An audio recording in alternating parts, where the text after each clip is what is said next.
Good morning, shipmate. Morning. Morning. John Dean's your name, right? Right. Thank you very much. First and foremost, thank you for your service. And tell us a little bit about yourself. What made you enlist? Were you drafted, or did you enlist on your own? I enlisted. I went to college right out of high school, went to West Virginia University for a couple of years, and I was only 17 when I started college. And in some of my classes, there were veterans there. And looking at them and talking with them, it impressed me that how much more mature they were. And they seemed to have a definite idea where they wanted to go from there, which I didn't. And after seeing that, I said, well, maybe I should try that. And after my second year, I decided to take a break from school and got my 1A draft card in the mail in about a week. And and I went right down to the Navy recruiter and joined up because not just to avoid the draft, but because I wanted that experience. I thought it would help me mature and give me some time to think about what I wanted to do with my life. So, and it was a good decision. It worked out. Where were you living at the time? I was in Morgantown, West Virginia. In West Virginia. Okay. All right. And you chose the Navy. Tell us why you specifically chose the Navy. Well, that's when Admiral Zumwalt was in charge. He told us we could wear beards in the Navy, and I enjoyed having my beard back then.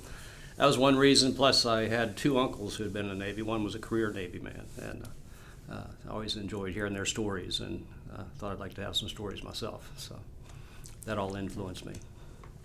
That's outstanding. Tell us a little bit about the first days in service. I know it's a shocker, going to, in your case, to Great Lakes for boot camp. Yeah, tell us a little bit about that.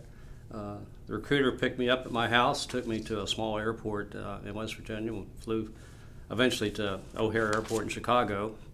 And they said, go to the military desk and check in. I had on a pair of striped bell-bottom pants and probably a T-shirt or something, kind of long hair and a beard. And you check in at the desk, they say, stand against the wall at attention right away. They got you as soon as you signed that paper.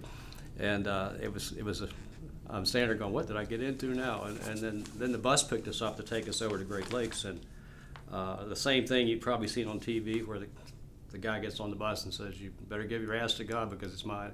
Because you give your soul to God because your ass is mine now. That's what we heard. And we're all looking at each other like, what are we getting into? But we arrived at the base on a Friday night, so they couldn't process us till Monday. So they put all of us, this whole group, about 60 guys, in one of the old barracks on the base. Looked like it was probably World War II era barracks, and with bunk beds, and they just housed us in there over the weekend. Mm-hmm. We had nothing to do, no activities.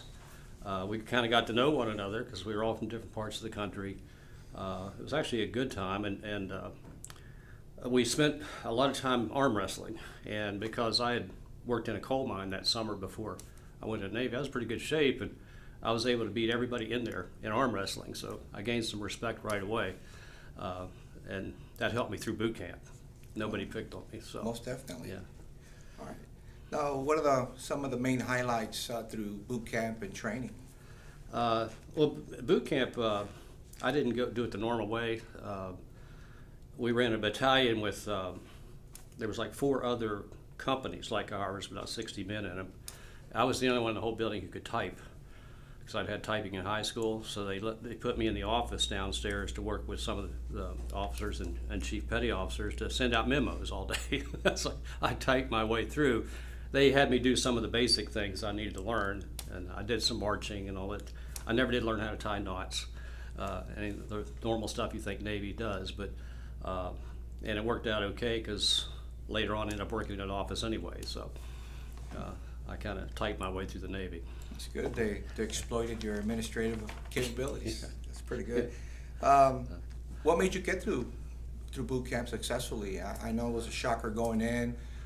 Good start, getting to know your fellow recruits and everything. Yeah.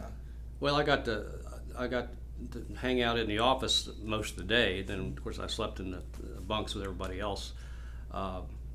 We got to know each other pretty well, and it was interesting because I was from West Virginia. There was other country boys from down south, but then there were a lot of city guys from a big group was from Chicago, another big group from Cleveland, who grew up in rough areas. They're pretty rough guys, but being in that situation together, we learned that we could get along, and we got along just fine. We had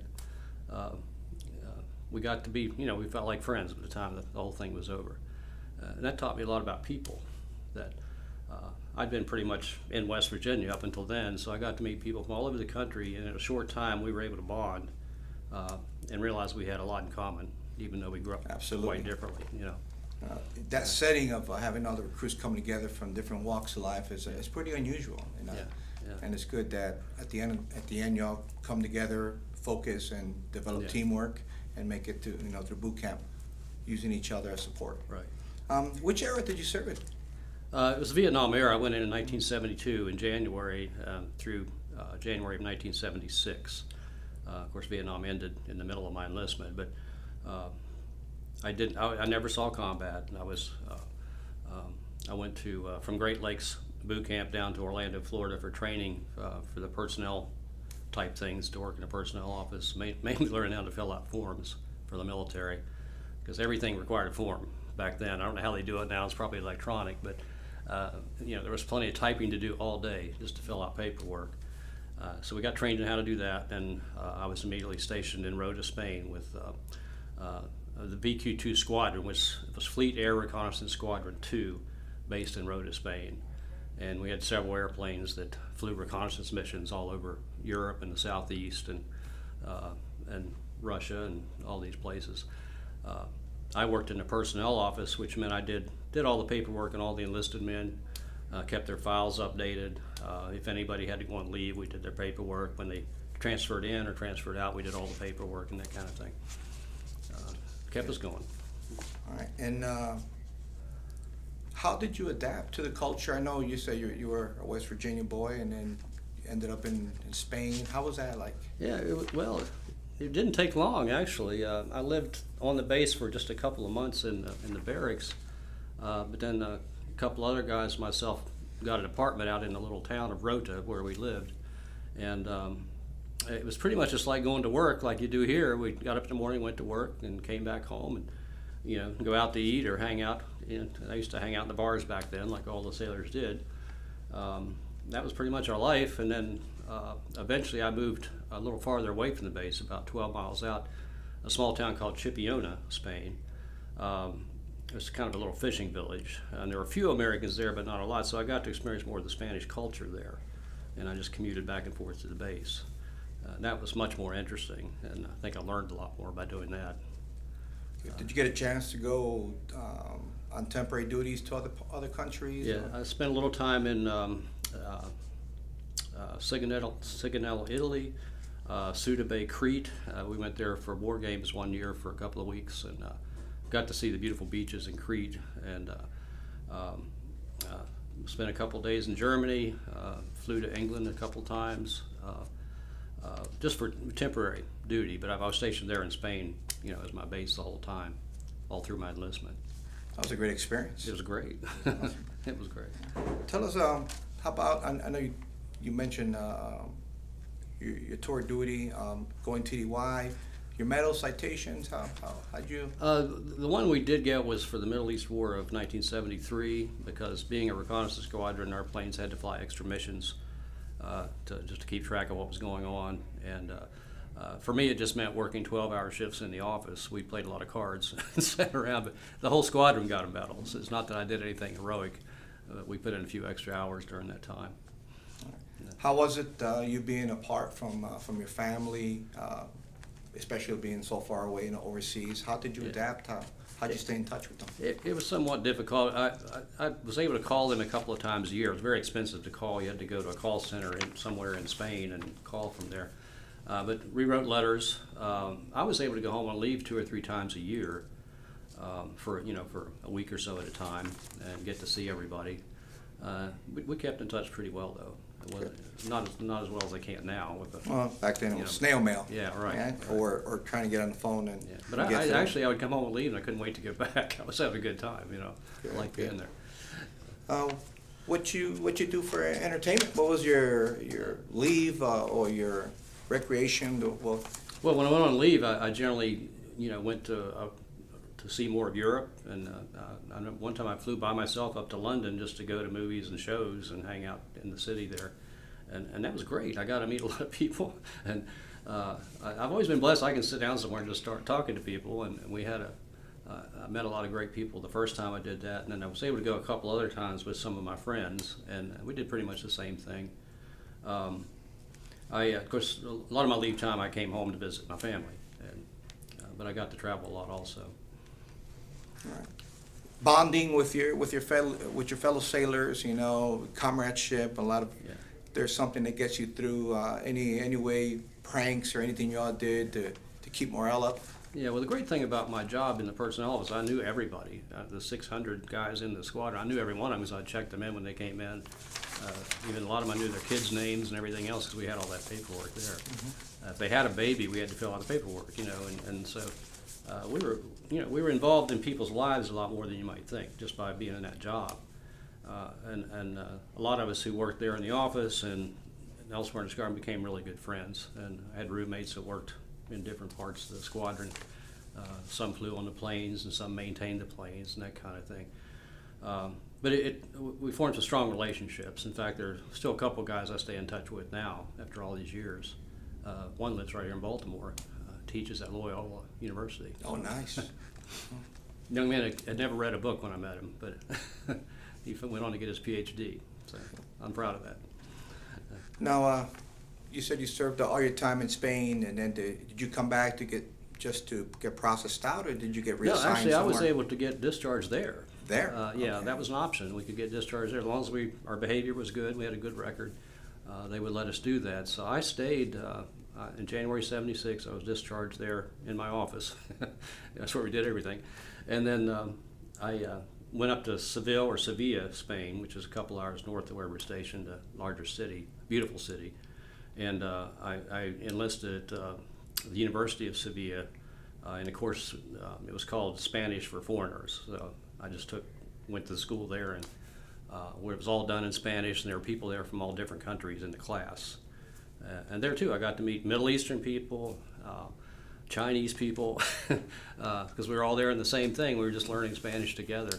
But I was only there, over there to about mid-April that year, because the political climate got very dicey.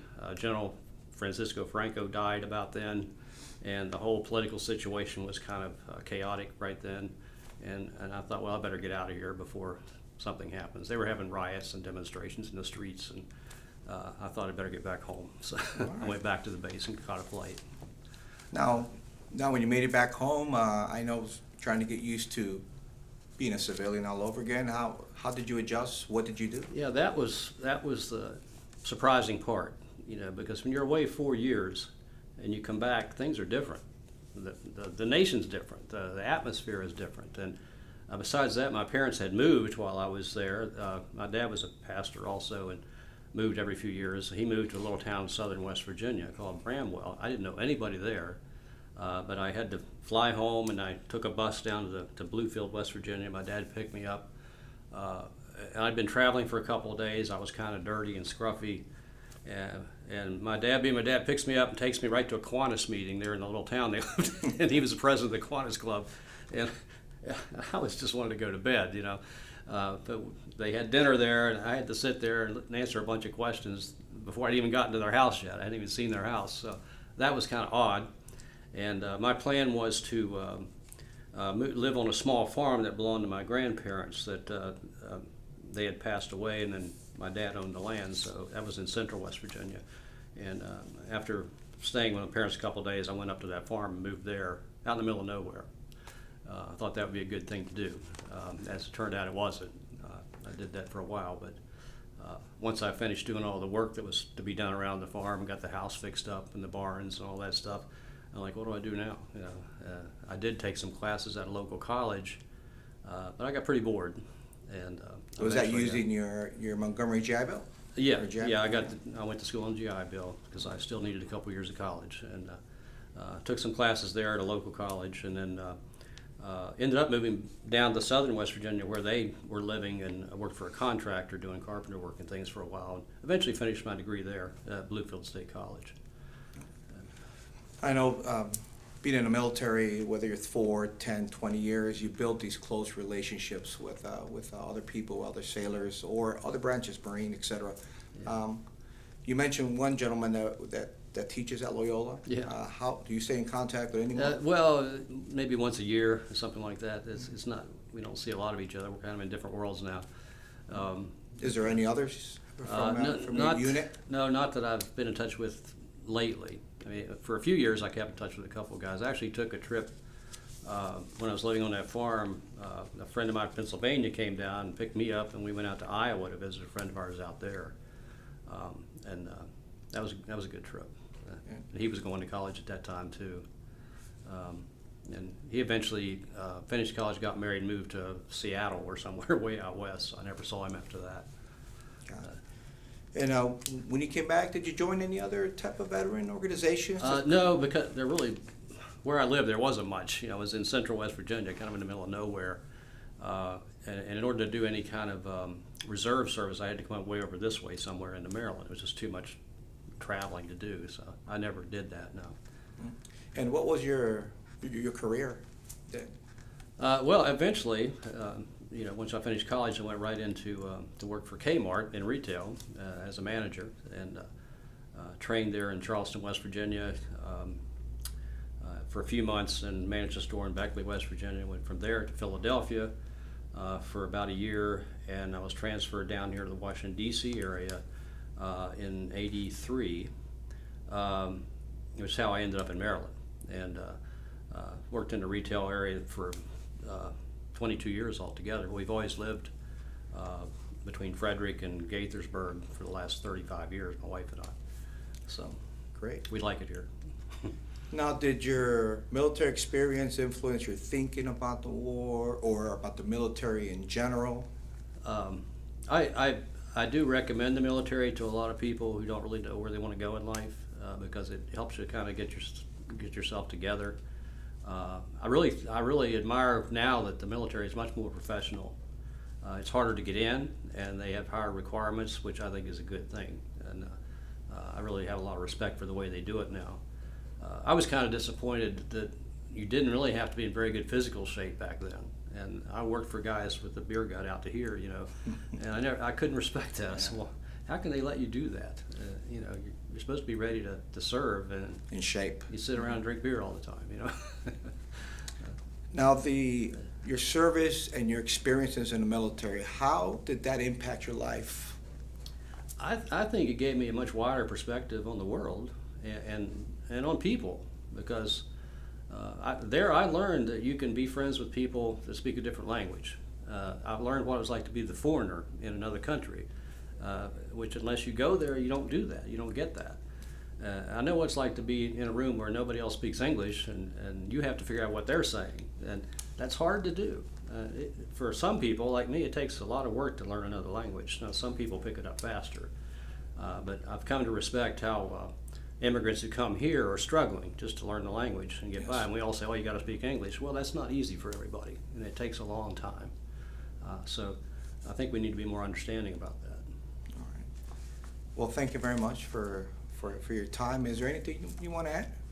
No, I'd just like to share that overall, I think the Navy experience was a very good one for me. It helped me grow up a little bit. It just helped me to meet so many different people and to realize that no matter what country you're in, we're all people. And basically we all have the same needs, we all have the same desires, we just want to have a decent life. And if you treat people right, they'll treat you right. That's what I learned. Sounds good. Well, John, once again, thank you very much. And once again, thank you for your service.